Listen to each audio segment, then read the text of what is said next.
Michael sat on the edge of his bed, his hands gripping his forehead. His thoughts were all over the place. He loved Olivia, but how could he continue living like this? This strange and terrifying thing was beyond his understanding. He let out a deep sigh and turned to Olivia, who sat across from him with her face buried in her hands. Olivia, he said gently, you should go back to your room. She looked up at him, her eyes filled with tears. Why?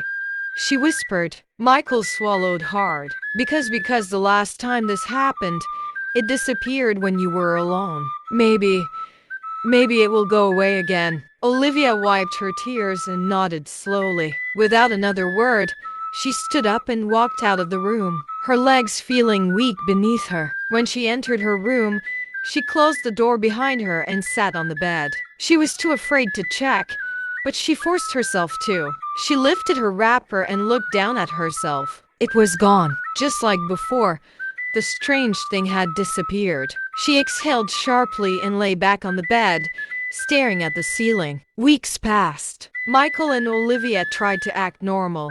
They avoided talking about what had happened and went about their daily activities as if nothing was wrong. But deep down, both of them knew the truth: this thing was not going away. One evening, Michael sat in the living room, tapping his fingers on the wooden table. He had been thinking about it for days, and finally, he made up his mind. Olivia, he called. She walked into the room, looking at him with hopeful eyes. Yes? Michael hesitated. He didn't want to hurt her, but he had to say it. I think we should try again, he said. Olivia's heart skipped a beat. Try what?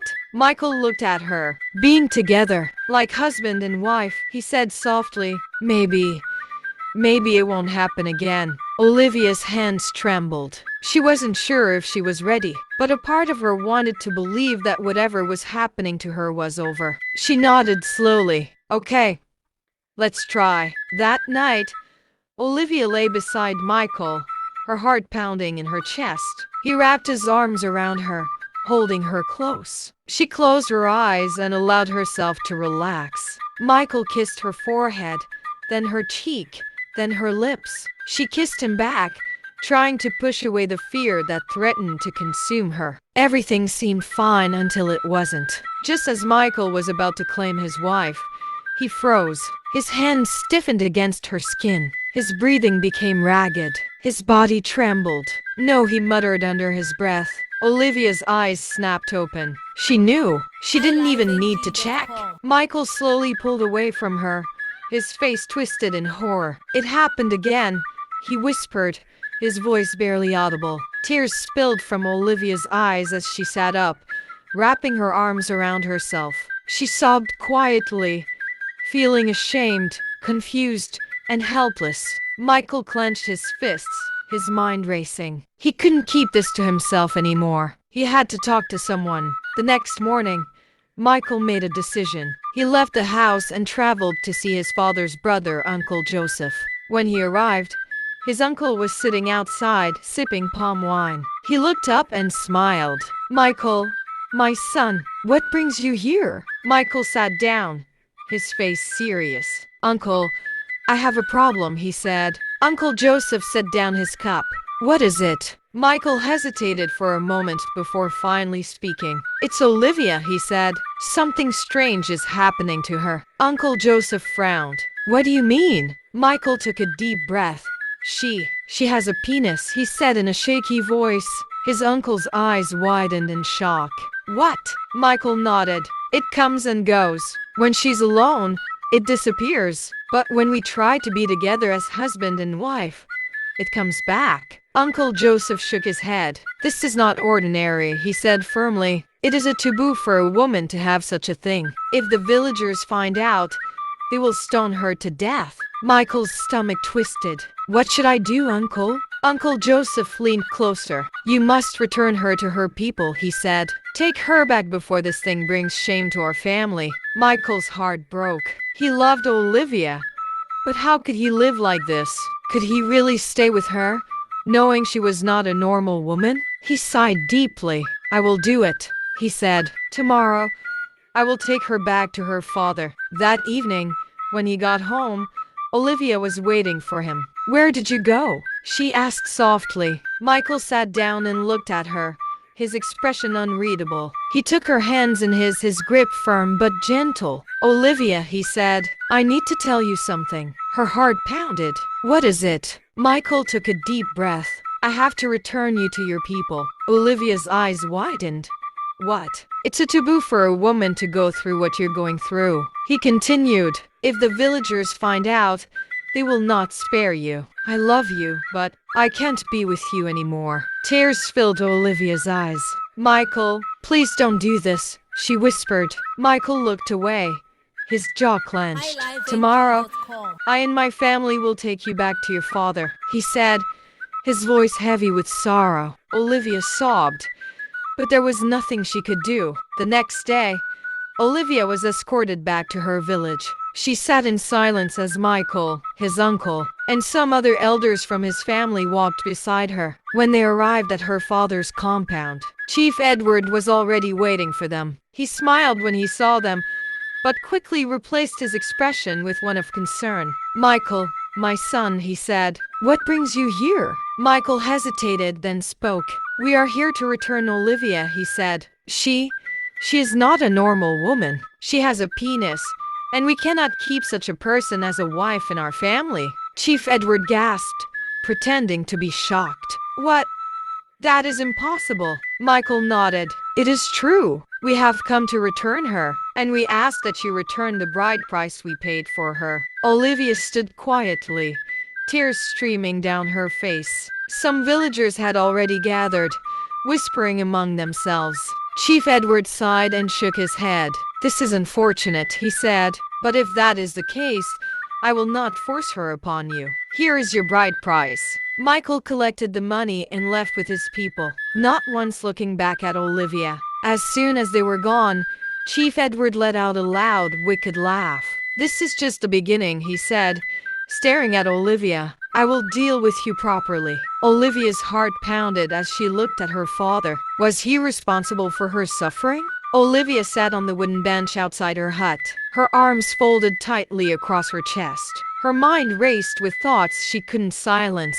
"So, my father is the one behind all this?" She had suspected it before, but the way he reacted when she returned home confirmed everything. He had laughed at her pain. He had mocked her as if he knew exactly what was happening. "That evil man must have cast a spell on me. That is why I grow a penis whenever I am with a man." Her heart burned with anger, but she knew she had to be careful. Edward was not just her father. He was a man known for his deep involvement in dark rituals.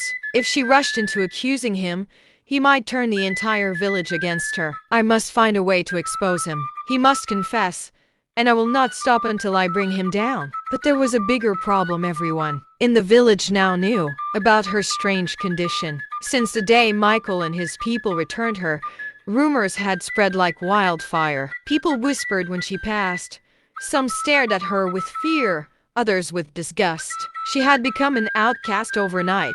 She barely left her hut anymore. She couldn't bear the humiliation. One evening, as she sat deep in thought, a sudden idea flashed in her mind. "I will make him confess. There must be a way to force him to admit what he has done." She quickly rose to her feet, determination blazing in her eyes. Just as she stepped out of her hut, a woman from the village rushed towards her. "Olivia! Olivia!" the woman called, panting. Olivia turned sharply. "What is it?" she asked. "Your father, Chief Edward. He is very sick. They say he might not live through the night." Olivia's lips slowly curled into a smile. "Finally, the gods are punishing him." She nodded and muttered under her breath, "Then I will not confront him anymore. Let him die on his own." She turned back into her hut and shut the door behind her. For the next few days, Olivia remained indoors, waiting to hear the news of her father's death. Each time she heard footsteps outside, she expected someone to announce his passing, but the news never came. Then, one evening, a loud wail echoed through the village. She rushed outside and saw people running towards the stream. Her heart pounded in her chest. "What happened?" she asked one of the women rushing past. "It's your brother," the woman cried. "He went to fetch water and was bitten by a snake." He slumped and died immediately. Olivia's heart stopped. Her legs felt weak, but she forced herself to run to the stream. By the time she got there, a small crowd had gathered. Her younger brother's body lay still on the ground, his skin pale, his eyes lifeless. Olivia let out a scream and fell to her knees. No, no, not my brother. Tears streamed down her face as she rocked back and forth. She had lost a brother before, and now it was happening again. The villagers sobbed, shaking their heads in sorrow. But then, a murmur spread through the crowd. Wait, wasn't Chief Edward sick? Someone whispered. Yes, he was almost dying, another answered. Then why is he standing there, looking healthy and strong? She rose to her feet and pushed through the crowd, stepping closer to him. Chief Edward stood still, watching the scene without a single tear in his eyes. Olivia stopped a few steps away from him. She studied his face, searching for even the smallest trace of sorrow. But there was none. He was not grieving. He was not mourning. He was just standing there watching. That was when Olivia knew without a doubt that her father was a monster. The air was thick with sorrow as Olivia stood over her brother's lifeless body. Her heart ached, but her rage was stronger. She clenched her fists, her breath shaky. Please, she turned to the men standing nearby. Help me carry my brother home. A few villagers stepped forward to lift the corpse, but just as they bent down, Olivia's voice rang out. Stop! She commanded. The men froze. The crowd that had gathered around them fell silent, all eyes on Olivia. I know who killed my brother, she said, her voice filled with pain but steady with conviction. She pointed a trembling finger at her father. It was no one else but Chief Edward. Gasps echoed through the crowd, though everyone had suspected it. Hearing Olivia say it aloud made the reality even heavier. People exchanged glances, whispering among themselves. We all know she's telling the truth. An elderly woman finally said, shaking her head, that man was almost dying just a few days ago. How is he suddenly strong again? In our village, another man spoke. When someone is suspected of murder and the victim has not yet been buried, the suspect must carry the corpse home. If they are truly guilty, they will die the next day. A murmur of agreement swept through the villagers. Let Chief Edward carry his son's body. A young man shouted. Yes, another woman added. Since he has refused to die, let him carry and even roast the corpse for himself. A man who renews his life with the blood of his children. An old man muttered bitterly. The villagers turned to Edward, their eyes filled with disgust and anger. Olivia stepped forward, her eyes locking onto her father's. You must carry him home, she said, her voice firm. Days ago, you were too weak to walk. How are you suddenly strong enough to stand here? Prove you had no hand in this. Carry your son's body. The people stepped aside, forming a path for Edward. He said nothing. Without protest, he bent down, lifted his son's lifeless body onto his head, and began walking toward their home. The villagers followed behind him, chanting and shouting. Some picked up leaves and sticks, striking him whenever he slowed down. Move! Someone barked. Let the blood of your own son weigh you down. Another cursed. With each step, his breath grew heavier, but he did not complain. He carried the body like a man accepting his fate. By the time he reached their compound, his clothes were soaked in sweat. He slowly lowered his son's body onto the ground, straightened up, and faced the villagers.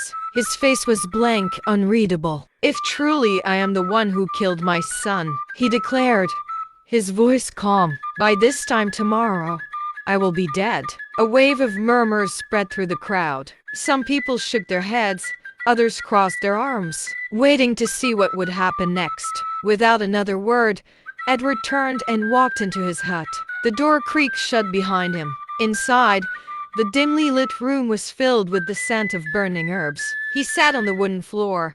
Then suddenly he laughed. A deep, satisfied laugh. The kind of laughter a man would have after winning a great battle. He reached into his pocket and pulled out the kola nut he had been chewing throughout the walk home. He turned it in his palm, a smirk playing on his lips. Fools! His occultic brothers had warned him about this moment. They told him that Olivia and the villagers would force him to carry his son's body. Do not resist. They had told him, do exactly as they say. But as you carry the body, chew a cola nut. If you do this, the spirit of the dead will have no power to take your life.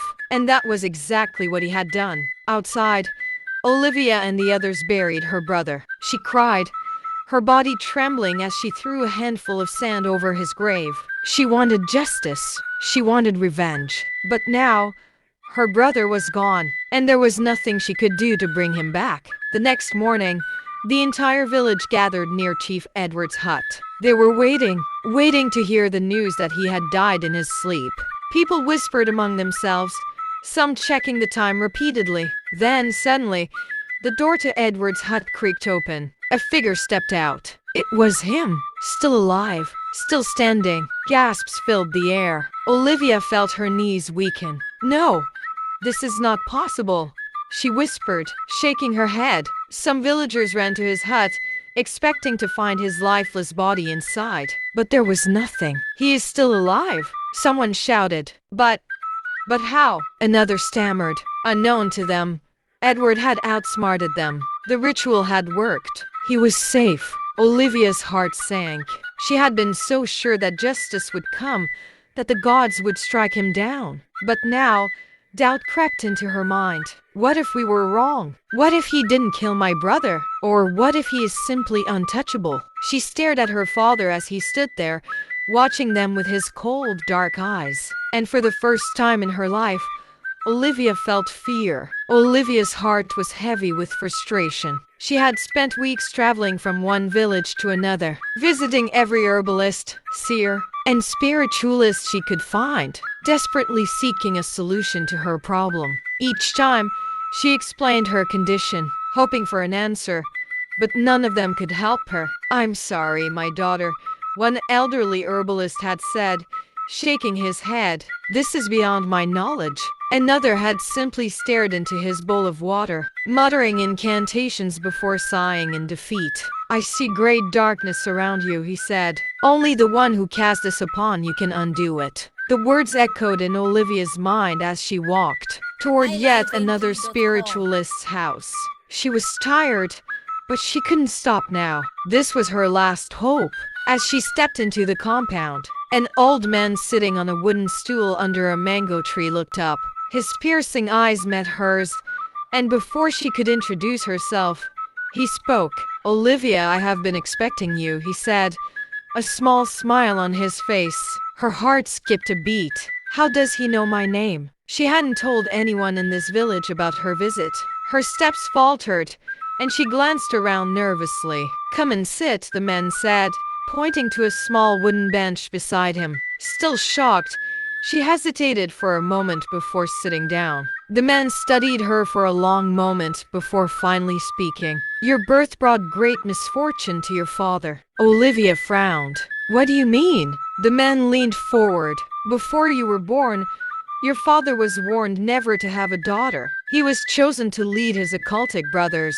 But the moment you were born, he lost his position." Olivia's breath caught in her throat. "From that moment," the man continued, "he saw you as a curse.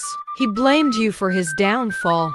And in his anger, he placed a terrible spell on you." Her hands trembled in her lap. "What kind of spell?" "He vowed that no man would ever marry you and that you would never bear children." A lump formed in Olivia's throat. She had always wondered why no relationship ever worked out for her. Why every time she tried to love, something strange would happen. And now, she finally had an answer. Tears welled in her eyes. "So, is there no solution?" The man's eyes softened. "There is good news, Olivia," he said. She swallowed hard, waiting. "As you go home today, my son will follow you. He has been waiting for you. He is your husband." Olivia's eyes widened in shock. "Your son?" she whispered. "Yes." The man nodded. "You were meant to be together." Olivia's mind raced. Could this really be happening? She wasn't getting any younger, and after all the rejection and pain, the thought of finally having a husband made her heart swell with hope. But then, A thought crossed her mind, and doubt crept in. Will this change everything? She asked hesitantly. The man's face darkened slightly. He looked up at the sky as if choosing his words carefully. I cannot tell you that, he finally said. Your father is watching you right now. A shiver ran down Olivia's spine. He sees you through his mirror, the man continued. If I say too much, he will try to stop you. She swallowed hard, fear creeping into her chest. The old man reached out and touched her hand gently. Do not be afraid. I will instruct my son on what to do. The moment you reach the entrance of your compound, he will take action. Olivia's heart pounded. And then what? The man's lips curled into a small smile. Your father will die on the day you have a proper wedding. A heavy silence followed his words. Olivia's chest rose and fell rapidly as she tried to process everything. Her father had caused her so much pain. He had cursed her life, stolen her happiness, and destroyed everything good for her. And now, his end was near. She slowly exhaled and nodded. Then let's go, she said. The spiritualist turned to the small hut beside him and called out, Come in, my son. A few seconds later, a tall and well-built young man stepped into the room. His dark skin glowed under the dim light, and his strong features made Olivia's heart skip a beat. He had broad shoulders and a confident walk, yet his face carried a calmness that put her at ease. The spiritualist smiled as the young man stood before them. My son, this is the woman you have been waiting for, he said, gesturing toward Olivia. Her name is Olivia. The young man's eyes met Olivia's, and in that moment, she felt something stir within her. He was even more handsome than she had imagined. His muscles were well defined, and his presence was strong. He gave a small bow and greeted her politely. It's nice to meet you, Olivia. Olivia felt her cheeks warm. Nice to meet you too. She had been through so much pain, but for the first time in a long while, she felt hopeful. Just as they were about to step outside, the spiritualist called his son back. He reached behind him and picked up a small leather bag, handing it over carefully. Take this with you, he instructed. Inside are the things you will need. When you reach Olivia's home, follow my instructions exactly. And when you meet her father, tell him that your family will come soon with a final date for the wedding. The young man nodded and took the bag. I understand, father. With that, he turned to Olivia and gently took her hand. His grip was warm and firm. Let's go, he said. As they walked together, Olivia felt an unusual sense of safety. It was as if she had known him forever. He turned to her and smiled. You have no idea how long I have waited for this day. She raised an eyebrow. What do you mean? Every time I brought a woman home, my father would shake his head and tell me no. Your wife is not from this village. It happened so many times that I almost lost hope. He chuckled softly. Olivia smiled. And now, he squeezed her hand slightly. Now, I know he was right all along. A warm feeling spread through Olivia's chest. As they continued their walk, she found herself telling him everything, how her father had cursed her, how she had suffered, and how she had tried to find a solution. He listened patiently, nodding as she spoke. You have been through so much, he said, but I promise from today, you won't suffer alone. They continued their conversation, sharing stories about their pasts, and with each passing moment, Olivia felt herself connecting more with him. When they finally reached the entrance of Olivia's compound, the young man stopped. Is this the only entrance to your father's house? He asked. Olivia nodded. Yes, this is the only way in. Without another word, he opened the leather bag his father had given him. Olivia watched as he carefully pulled out 3 small eggs. What are you doing? She asked, feeling slightly nervous. He didn't answer immediately. Instead, he took a deep breath and smashed the first egg on the ground. The moment it hit the floor, a strange smoke began to rise. Olivia's eyes widened in fear. He quickly smashed the second and third eggs, and the smoke thickened, forming a small cloud above the ground. Olivia's heart pounded. She took a step back, ready to run, but he gently grabbed her hand. Don't move, he whispered. It's almost done. She swallowed hard and stood still, watching as he bent down and dug into the earth with his bare hands. After a few moments, He pulled something out of the ground, a small bundle wrapped in black cloth. He unwrapped it carefully, and Olivia gasped when she saw what was inside. It was an old, faded picture of her, tied together with strange-looking carries and dried leaves. "What is this?" she whispered. He looked up at her. "This is how your father has been controlling you. This charm was buried here to keep him connected to you. That's why he always knew your every move." Olivia felt chills run down her spine. "But now," he said, standing up, "he has lost his power over you." She stared at him in disbelief. "Are you sure?" He nodded. "From today, he will not be able to watch you through his mirror anymore." Olivia felt tears sting her eyes.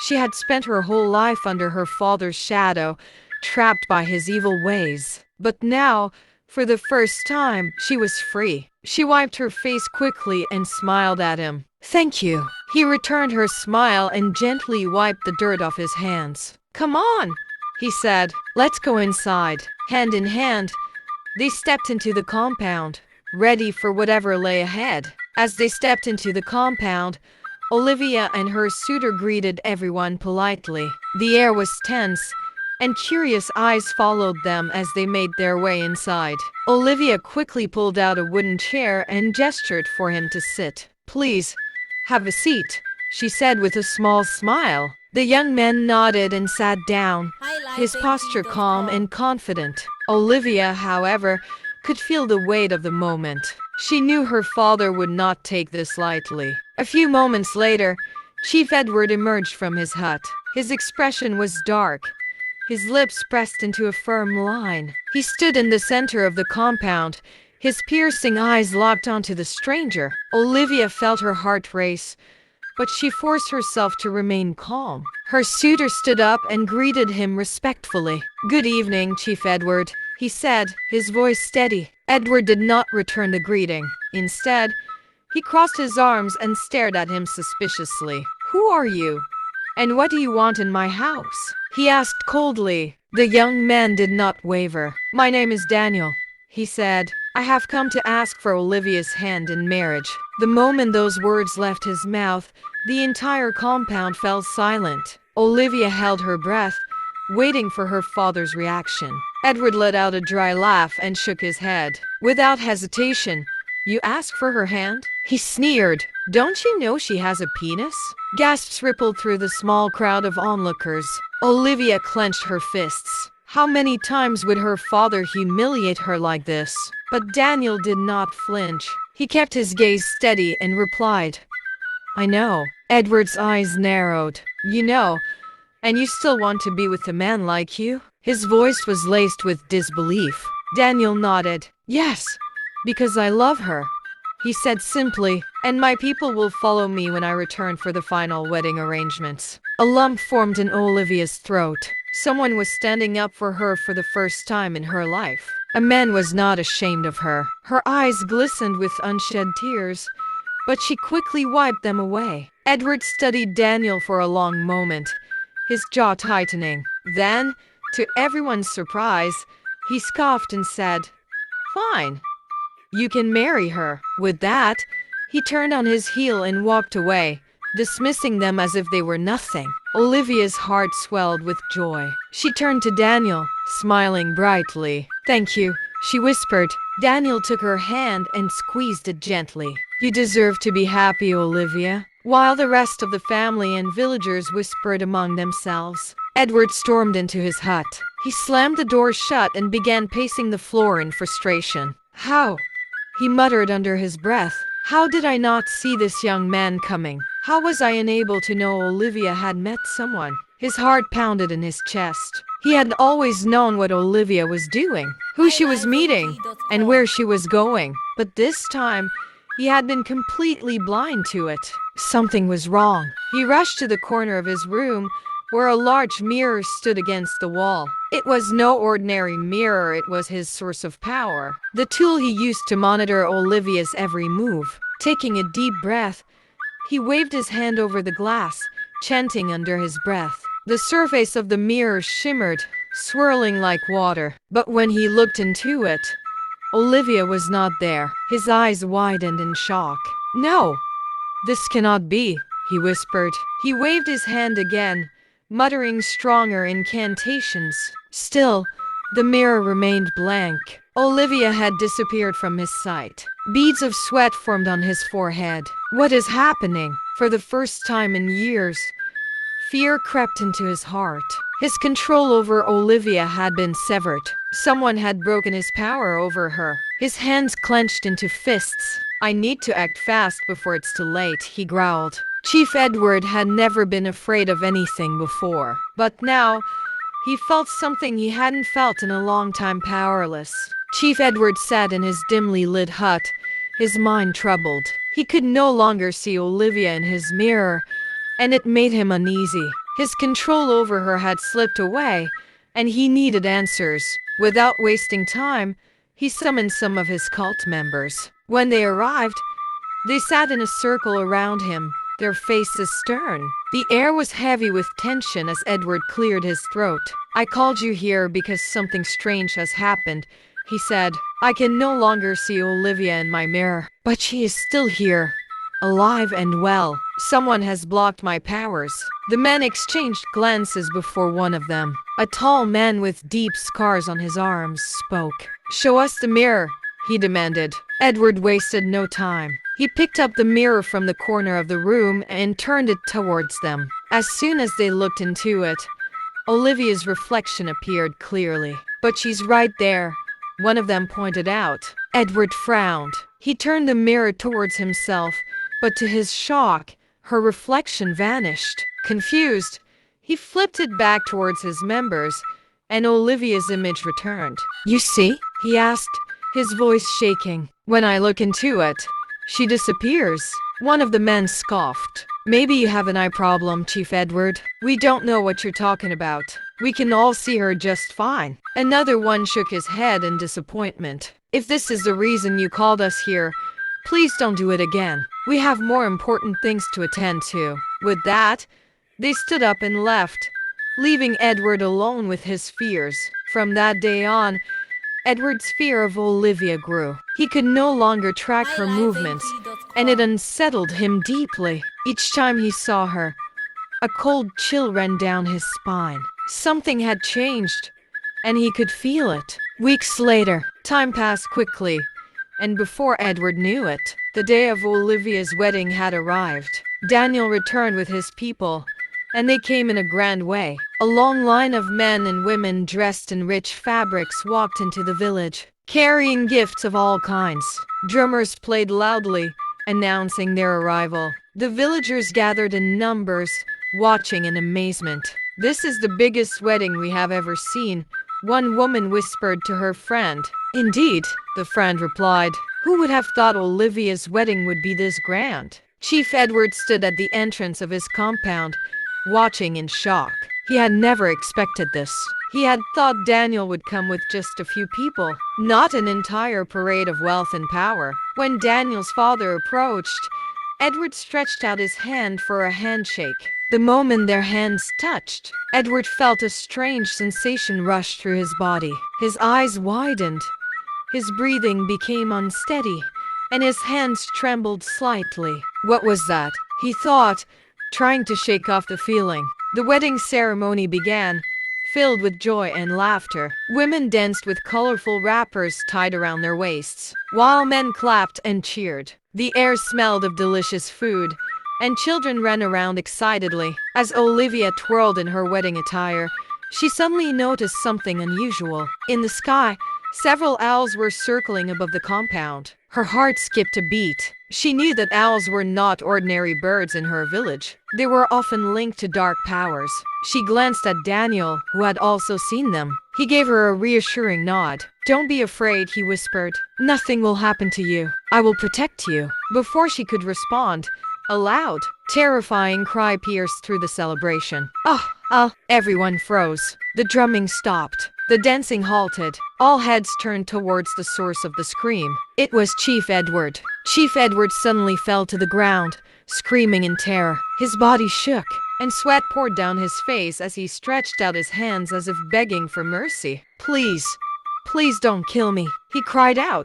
"I will confess." I will confess everything." The entire crowd gathered around him, watching in shock. No one had touched him, yet he was acting as if invisible hands were squeezing the life out of him. Daniel stepped forward and spoke calmly. "Confess then. Say everything you have done." Edward gasped for air and began to speak.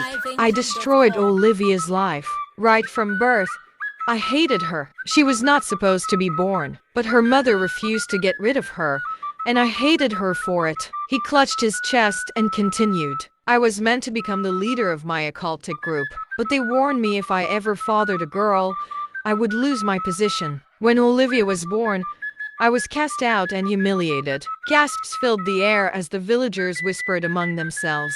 Some shook their heads in disgust, while others covered their mouths in shock.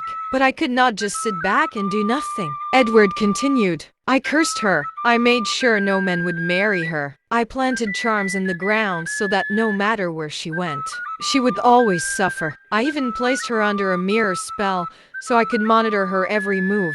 I wanted her to die miserable and alone." Tears welled up in Olivia's eyes, but she remained silent. Edward turned to her and fell on his knees, his face filled with regret. "Forgive me, Olivia. I beg you. Please forgive me. I did everything out of anger, but I now see that I was wrong. Please, my daughter, have mercy on me." Olivia looked at him, but she said nothing. Suddenly, Edward let out another piercing scream. His body shook violently, and he clutched his throat as though something was choking him. "No, please, don't take me," he shrieked. His eyes bulged and his body convulsed before he suddenly collapsed. Silence fell over the crowd. For a moment, nobody moved. Then, someone from the back of the crowd shouted, "He's dead." A wave of murmurs and screams spread through the village. Women covered their heads, and men stepped back in fear. Before anyone could react, the owls that had been flying around earlier swooped down and landed on Edward's lifeless body. The people watched in horror as the birds started picking at his flesh. "Ah! What is this?" A woman screamed. "This is not normal." An elderly man whispered. Olivia, fighting back the emotions rising in her chest, turned to a group of young men. "Please, help me dig his grave. We must bury him." The young men stepped forward, but just as they bent down to begin digging, something strange happened. The owls that had been feeding on Edward's body suddenly grew larger, their bodies stretching unnaturally. Before the eyes of the terrified villagers, the birds transformed into tall, muscular men dressed in black suits. Their faces were cold, their eyes dark and lifeless. One of the men stepped forward and spoke in a deep, commanding voice. "You cannot bury him." Everyone stood frozen. "He is our member." Another one added, "His body belongs to us. He made a pact with us long ago, and now we have come to claim what is ours." Their presence sent chills through the crowd. The villagers stepped back, terrified. Olivia took a deep breath and nodded. "Take him then. After all, he was never really my father. A true father would never do what he did to me." The men in suits bent down, picked up Edward's body, and without another word, they vanished into thin air, disappearing like smoke into the wind. Gasps of fear and awe filled the air. The villagers crossed themselves, whispering prayers under their breath. Olivia stood still for a moment, staring at the empty spot where her father's body had been. Then, overwhelmed with emotions, she turned to Daniel and buried her face in his chest. Tears slipped down her cheeks as she whispered, "Why do I feel sad, even after everything he did to me?" Daniel wrapped his arms around her and stroked her back gently. "Because no matter what, he was still your father. It is okay to feel this way. But you're free now, Olivia. He can never hurt you again." She nodded slowly and wiped her tears. Despite everything that had just happened, the villagers knew one thing. Olivia's wedding was not going to be ruined by Edward's sins. The drummers picked up their instruments again. The women resumed their dancing, and soon, the celebration continued in full force. Laughter and joy filled the air as Olivia and Daniel's wedding went on in grand style. The people feasted and danced, celebrating not just their union, but also Olivia's freedom from the chains of her past. Later that night, after all the festivities, Daniel and Olivia finally returned to his home. By the time they arrived, Exhaustion had taken over. Olivia could barely keep her eyes open as she removed her shoes. Daniel smiled at her. "You must be tired." She yawned and nodded. "Yes, today was a lot." He chuckled softly. "Let's get some rest.